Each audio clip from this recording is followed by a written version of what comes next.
అందరూ బాగా చదువుకుంటున్నారా?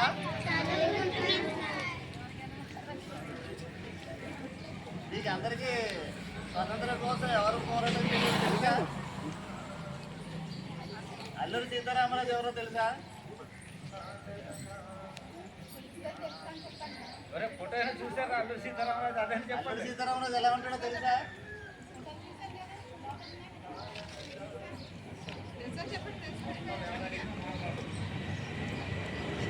అదే మేము అడిగితే మీకు చెప్పరు కానీ అంటే చాలా మంది స్వతంత్రం కోసం అంటే మనం ఇంట్లో ఫ్యాక్టరీగా మనం బడికొచ్చి చదువుకుంటున్నాము, ఆడుకుంటున్నాము, ఇంకా చక్కగా చదువుకొని మంచి మంచి ఉద్యోగాలు చేస్తున్నాము, ఫ్రీగా ఉంటున్నామంటే కారణం ఎవరంటే పెద్ద పెద్ద నాయకులు అల్లూరి సీతారామరాజు గారు, గాంధీ గారు, సుభాష్ చంద్రబోస్ గారు ఇలాంటి పెద్ద పెద్ద నాయకులు స్వతంత్రం కోసం పోరాటం చేసి వాళ్ళ ప్రాణాలు సైతం త్యాగం చేసి మనకి స్వతంత్రం తీసుకొచ్చారనమాట.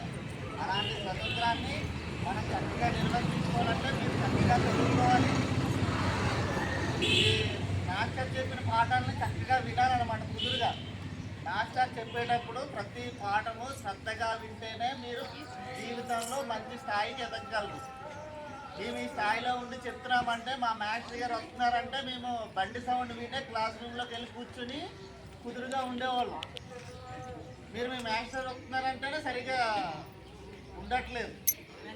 అంటే మీలో ఒక భయం లేదు. మెయిన్ ఇప్పుడు సమాజం పాడైపోతుంది, ఇంతమంది చాలా దొంగలుగా రౌడీలుగా తయారవుతున్నారంటే గురువు అంటే భయం లేకపోవడం వల్ల. గురువుని గౌరవించి తల్లిదండ్రులను గౌరవిస్తేనే మనం జీవితంలో అభివృద్ధి చెందగలం, బాగుపడగలం.